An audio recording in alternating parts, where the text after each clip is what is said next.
E aí, chegamos à aula de número 45. Pois é, agora o professor Loures Maia estava aqui com vocês falando aí sobre o Japão, falando sobre este mundo, essa mudança desse mundo pós-guerra. Agora vamos entender que durante o período da Guerra Fria, o mundo ele era bipolar, nós tínhamos dois polos. Havia uma disputa entre a União Soviética e os Estados Unidos. Agora nós chegamos ao momento que o mundo vai se transformar em multipolar. Nós vamos ter a queda do Muro de Berlim e nós vamos ter o fim da União das Repúblicas Socialistas Soviéticas.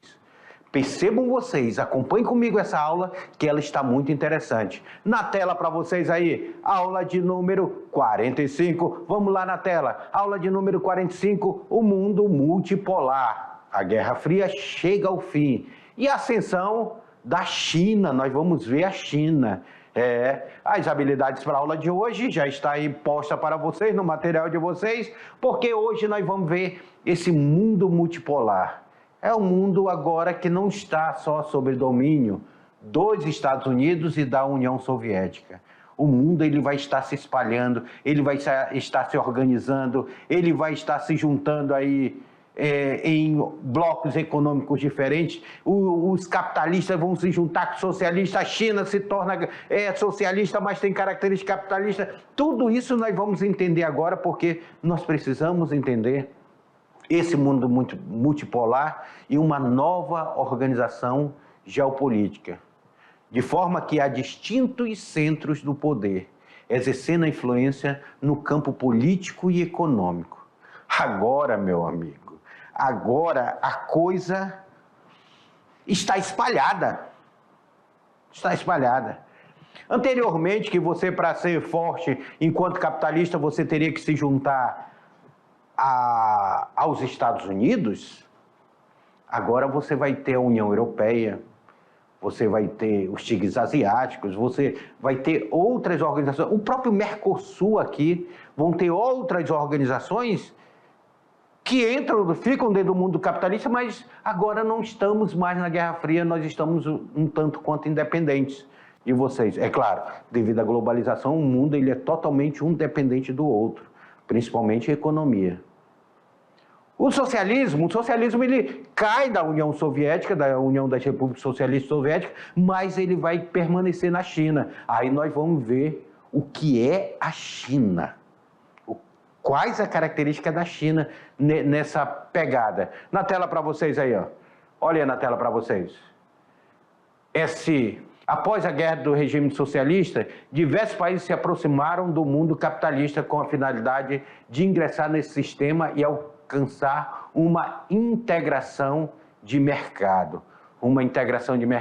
Então, como é que se dá essa questão dessa integração de mercado? Quais vão ser essa característica? Agora, o mercado ele precisa estar integrado. Isso tudo, meus queridos alunos, porque a Guerra Fria chegou ao fim. É o momento final da Guerra Fria. A Guerra Fria, olha aí o presidente norte-americano e o presidente da União Soviética assinando acordos.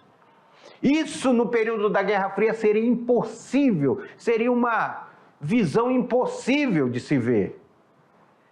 Mas aí nós temos aí acordos sendo firmados. A Guerra Fria começou a esfriar. Olha, a Guerra Fria começou a esfriar. Olha esse trocadilho aí. A Guerra Fria começou a esfriar durante a década de 1980. Já em 1989, nós vamos nos depararmos com a queda do Muro de Berlim. Já foi mostrado para vocês aí o que foi o Muro de Berlim e o que significou a sua queda. Porque a queda do Muro de Berlim vai ser justamente o ato simbólico que decretou o encerramento de décadas de disputas econômicas, disputas ideológicas e disputas militares entre dois blocos. O bloco capitalista, que era liderado pelos Estados Unidos, e o bloco socialista, que era liderado pela União das Repúblicas Socialistas Soviéticas. Então nós temos aí a reunificação da Alemanha ocidental com a oriental. reunificação. Bipolaridade. O mundo bipolar é um mundo que está dividido em dois polos. Bi significa dois aí, é sinônimo de dois, então dois polos. De um lado a União Soviética e de outro lado os Estados Unidos. Dois polos antagônicos que brigavam ideologicamente, que brigavam economicamente, que brigavam militarmente, que brigavam dentro da corrida espacial. Muito doida essa corrida espacial. Falar nisso, meus queridos alunos, procure no YouTube um filme chamado O Jogo da Imitação, que é um dos filmes. Agora, um outro filme para entender esse período dessa Guerra Fria e todo um contexto que vai acontecer é Estrelas Além do Tempo. Assistam esse filme aí, vocês vão se amarrar. Depois me falem, tá? Me falem lá nas redes sociais, no chat. Vocês já estão me seguindo no Insta? Pois é, sigam lá no Insta, no chat, se inscrevam no nosso canal do YouTube. As redes sociais podem nos aproximar. Vocês aí, eu aqui, e a gente ficar próximo. Tá ok? Vamos lá, na tela para vocês aí, para a gente entender melhor esse momento que nós estamos estudando. Na tela. Os países do bloco socialista, incluindo a União Soviética, passaram por uma grave crise econômica no ano de 80. Na década de 80, a crise econômica que vai estar lá nos blocos socialistas vão ser muito grande. Crise essa que o capitalismo já tinha passado e agora o socialismo está passando.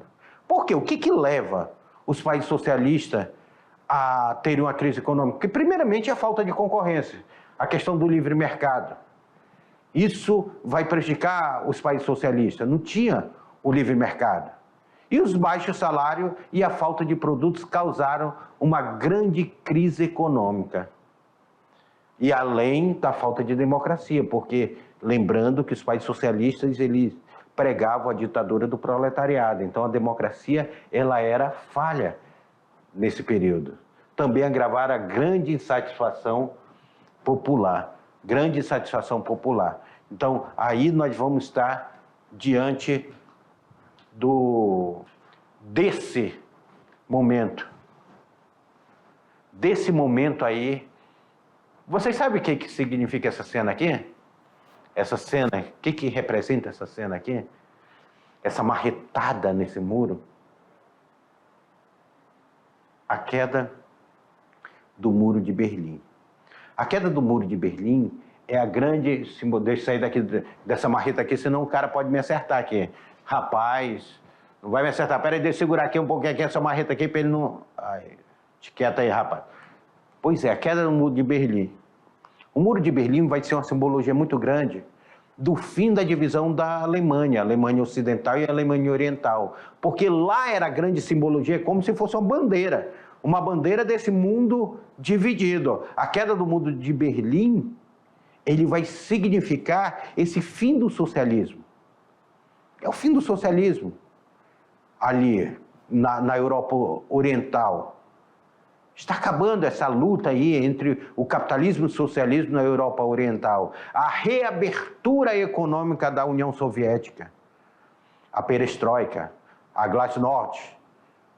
Tudo isso nós vamos entender agora o que foi. Na tela para vocês aí. Olha aí na tela para vocês que nós vamos entender o que foi esse momento que adentra a década de 90. No começo da década de 90, o presidente da União Soviética, lembra daquele que estava assinando o tratado com Ronald Reagan? Mikhail Gorbachev, presidente da União Soviética. Ele começou a implementar glasnost, reforma política, priorizando o quê? A liberdade, a democracia. E também é assinado a perestroika, que é a reestruturação econômica da União Soviética. A União Soviética hoje, que é a Rússia, né? Depois da separação, virou a Rússia, e hoje é economicamente muito forte, e está mergulhada numa guerra que só tem perdedores nessa guerra. Essa guerra não vai sair com vencedores, só com perdedores. E aí nós temos aí a perestroika. A perestroika e a glasnost. Glasnost, que é a reforma política, e a perestroika, que é a reestruturação econômica. Quero que você não esqueça isso, tá, aluno? Como diria o professor Lodesmar, assunto dado é assunto revisado. E revise muito isso, porque esse assunto que pode cair no Enem. Perestroika e glasnost. A União Soviética estava pronta para deixar o socialismo rumo à economia de mercado capitalista. Então, sai da economia planificada e entra numa economia de mercado capitalista, com mais abertura política e democrática. O navio, olha essa charge aqui, ó. Essa charge de quê? Da União das Repúblicas Socialistas Soviéticas. União das Repúblicas Socialistas Soviéticas. O navio afundando. A reabertura. Aqui fizeram a charge.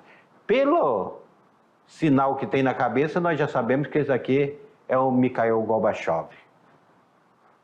Ele afundou o próprio navio. Na década de 90, sem a pressão soviética, os outros países socialistas, como a Polônia, a Hungria, a Romênia, a Bulgária, entre outros, também foram implementadas mudanças políticas e econômicas no sentido de retornar à democracia e engajamento na economia de mercado. Então, todos eles começam a ir buscar também a economia de mercado. A Polônia, a Tchecoslováquia, a Hungria, a Romênia, a Áustria, ali, todos esses países que faziam parte, Reino dos Sérvios, Croatas e Eslavos, a Croácia, meu Deus do céu, a Croácia aqui, que tinha muitas armas nucleares, depois entregaram para a Rússia no fim da Guerra Fria, e hoje estão sofrendo o ataque da União Soviética. Olha aí, ó, como ficou o mapa. Aqui virou a Federação Russa, aí aqui virou Estônia, Letônia, Lituânia, Belarus, Ucrânia. Olha aí a guerra da Ucrânia. Fica aqui na divisa a Ucrânia. Imagine se a Rússia morre de medo de perder a Ucrânia. Romênia, Bulgária, Turquia, Eslováquia, Hungria, Polônia. Os países agora é um novo mapa político da Europa. A Europa está redesenhada. Então, aqui nós estamos percebendo como é que está esse contexto. Esses países aqui, eles faziam parte da República Socialista Soviética. Agora, a partir da abertura, nós temos a independência desses países. Esses países deixam de ser socialistas e eles vão aumentando o seu processo democrático e eles vão aumentando a sua aproximação do sistema capitalista. Até então, a Rússia tudo tem bem. Sejam independentes, estejam dentro dos países capitalistas, eu só quero uma coisa de vocês: continuem fazendo comércio comigo. A Rússia queria continuar fazendo comércio. Aí até que a Ucrânia resolve agora, recentemente, querer entrar na OTAN, Organização do Tratado do Atlântico Norte, que é uma organização que busca a defesa bélica entre si. Aí a Rússia disse: não, aqui no meu quintal você quer colocar os Estados Unidos, que é o principal líder da OTAN, os Estados Unidos. A Rússia não aceitou e começou essa guerra, essa guerra da Ucrânia. Essa guerra que a Rússia está invadindo aí a parte da Ucrânia e a gente está aqui na expectativa de ter um fim. Espero que tenha um fim logo, logo essa guerra. Na tela para vocês, para a gente dar continuidade à nossa aula. Olha aí mais uma foto da queda do Muro de Berlim. A década de 90 marcou o fim da Guerra Fria e também da divisão do mundo em dois blocos ideológicos. O temor de uma guerra nuclear e as disputas armamentistas e ideológicas também foram sepultadas. Acabou a disputa armamentista, acabou a disputa ideológica. Então, acabou o temor que a gente morria de medo. Eu lembro quando era criança, eu morria de medo dessa guerra nuclear. Mas será que os países socialistas se acabaram de vez? Será que teve algum país socialista que se destacou? Vou dizer para vocês, enquanto acaba a União Soviética, nós vamos ver a ascensão da China, meus queridos alunos. A China é algo impressionante, a China. A China permaneceu socialista, permaneceu dentro da estrutura lá do poder centralizado na mão dos líderes do Partido Comunista. Mas a China, olha aqui, ó. Eu estou com esses dados aqui, esse gráfico aí de 2017. Os Estados Unidos, resultado do terceiro trimestre em relação ao segundo trimestre aí, de 2017 aí, o Brasil aqui com 1%, aqui os Estados Unidos 3,3%, a China em segundo lugar com 1,7%. Olha o PIB, Produto Interno Bruto desse país. Aqui nós estávamos em 1, 2, 3, 4, 5, 6, 7, 8, 9, 10. Nós estávamos em 10º lugar. Em 2020, nós baixamos para 12º lugar. Em 2021, infelizmente, o Brasil foi para a 14ª economia do mundo. E olha que nós já fomos a 6ª economia do mundo. Fomos a 6ª economia do mundo. Hoje somos, ainda não fechou aqui 2022, né? Mas hoje nós somos, com base em 2021, a 14ª economia do mundo.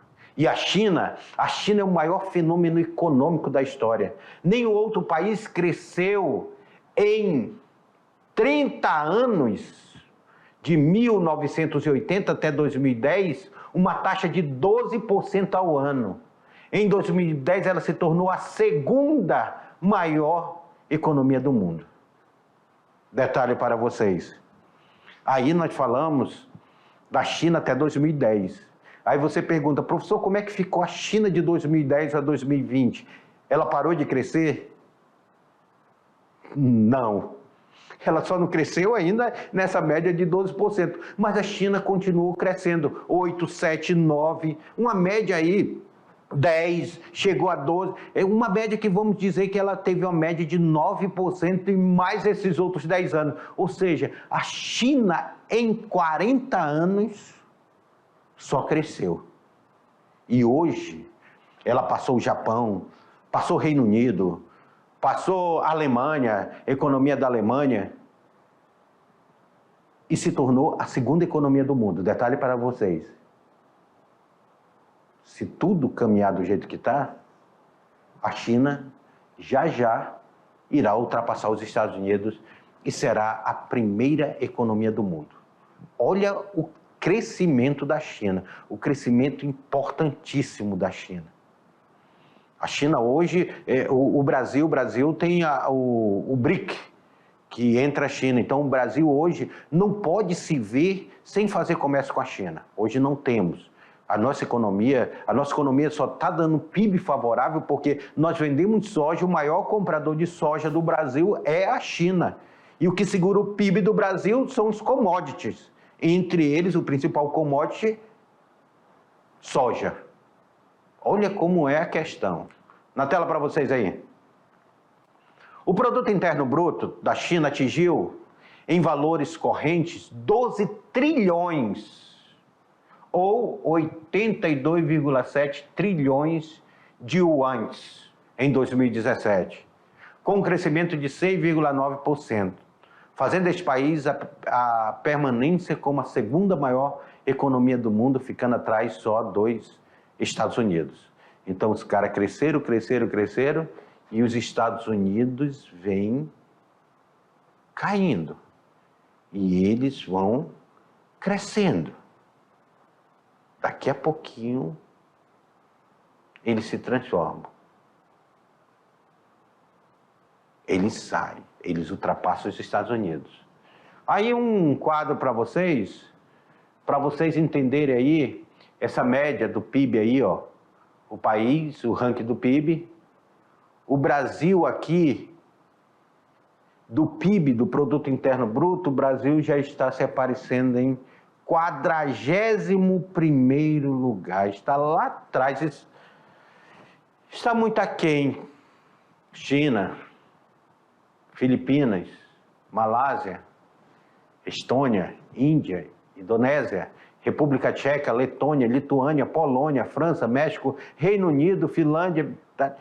Olha o Brasil lá atrás. Até os Estados Unidos está lá atrás. Está aqui, nesse meio aqui. E lá em cima, a China em primeiro lugar. No século XIX e XX, a China foi ocupada por potências estrangeiras. O Japão ocupou a China.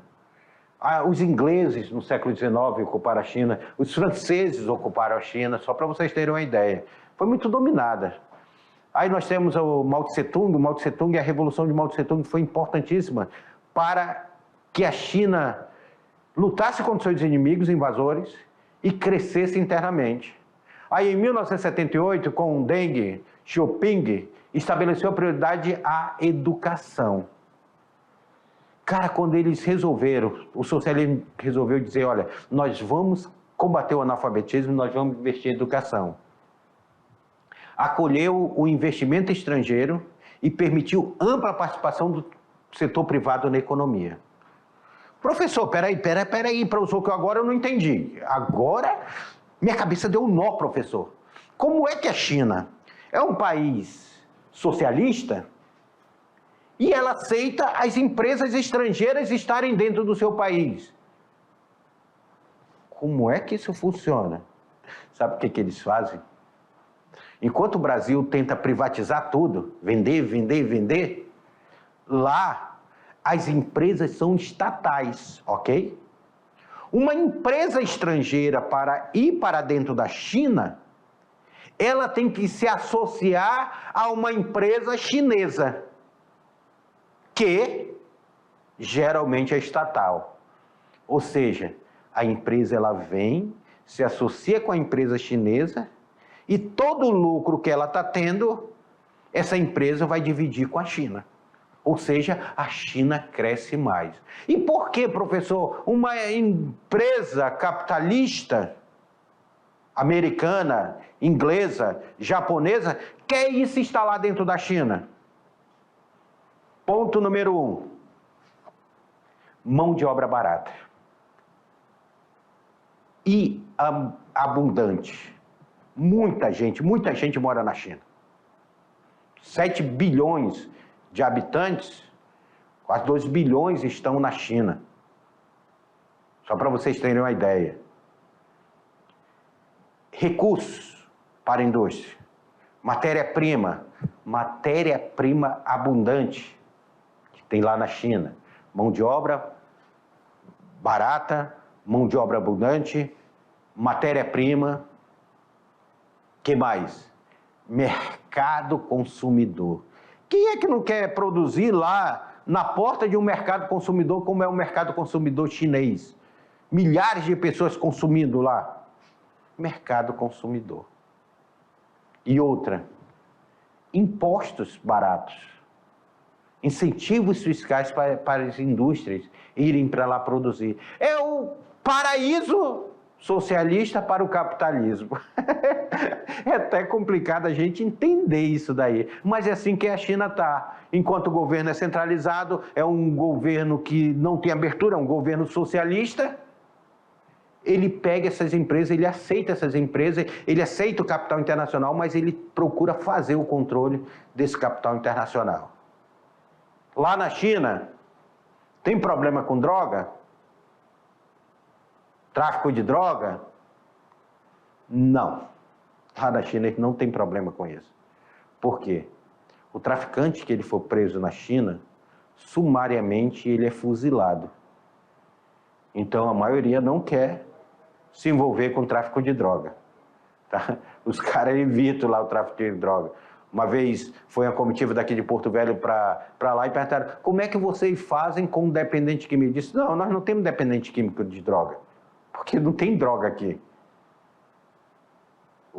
A pessoa que for presa, ela vai ser condenada à morte, se ela for presa com droga. Como é o caso daquela brasileira que foi pega lá na Tailândia, que está esse debate todo. Foi presa com droga e a lei de lá fala em execução sumária. Olha como é a questão. Na tela para vocês. Na tela para vocês aí. A partir de 1997, o ensino experimentou forte internacionalização.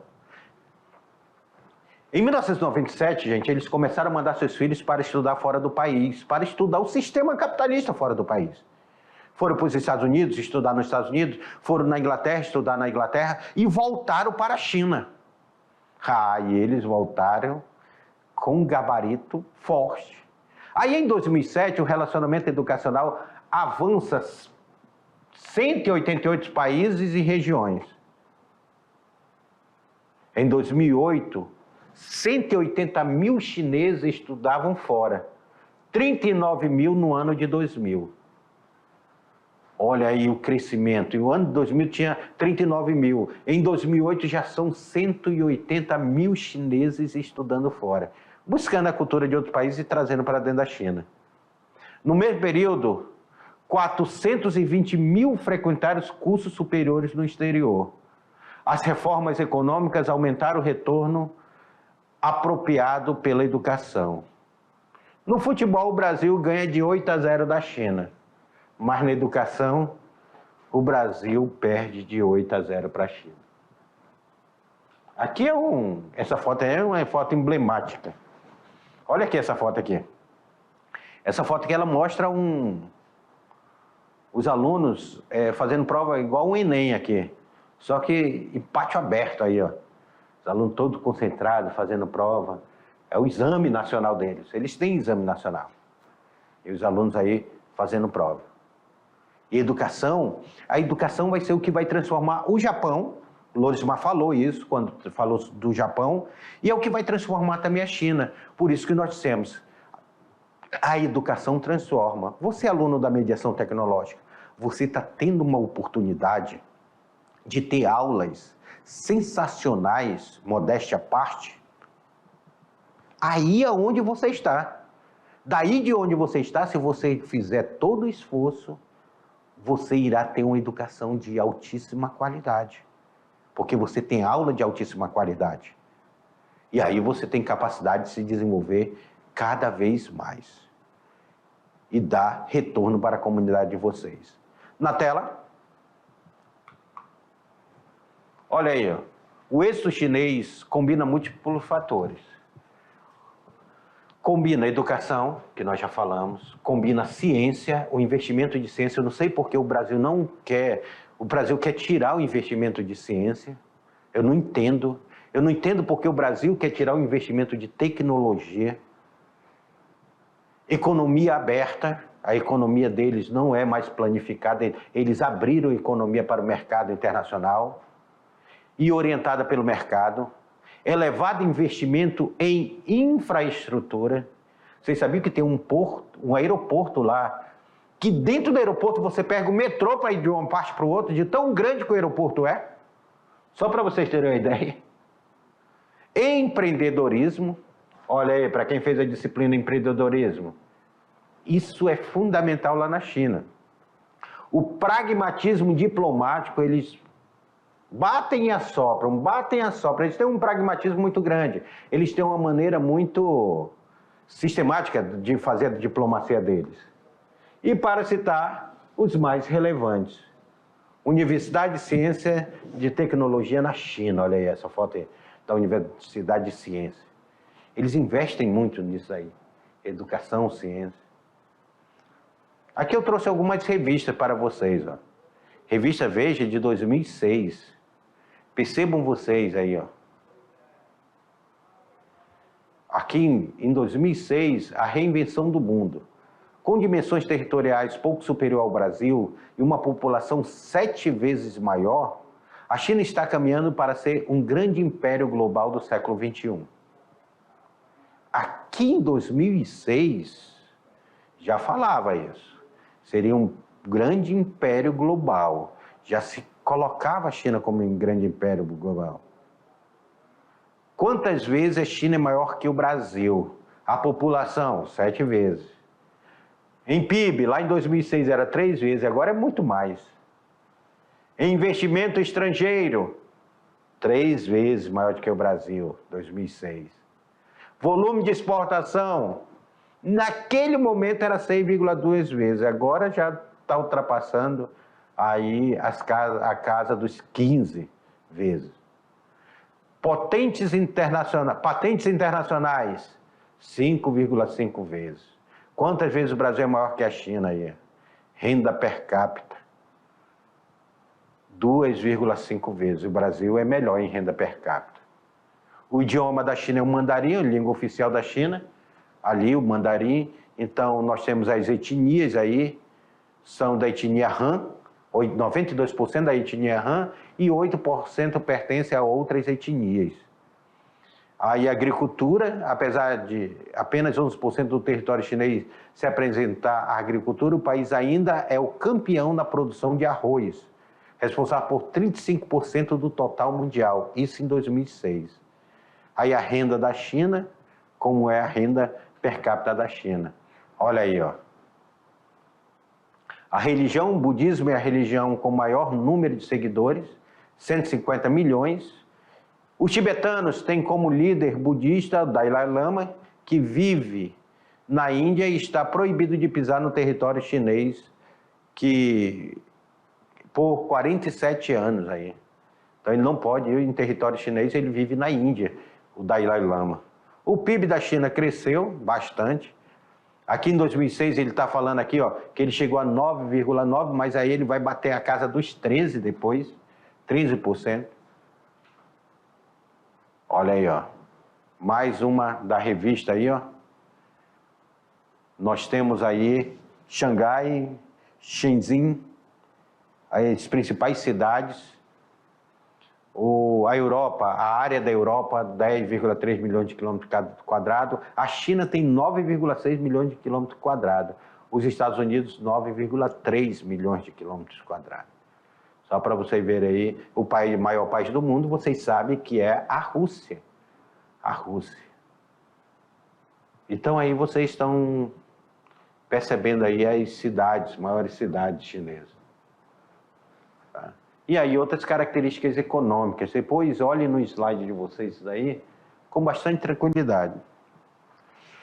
Meus queridos alunos, chegamos ao final da nossa aula.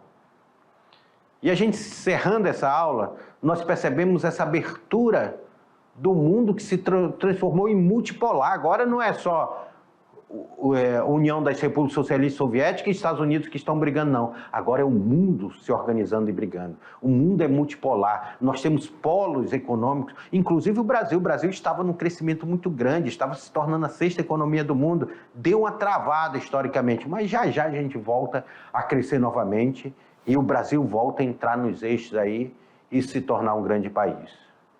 Até a próxima aula.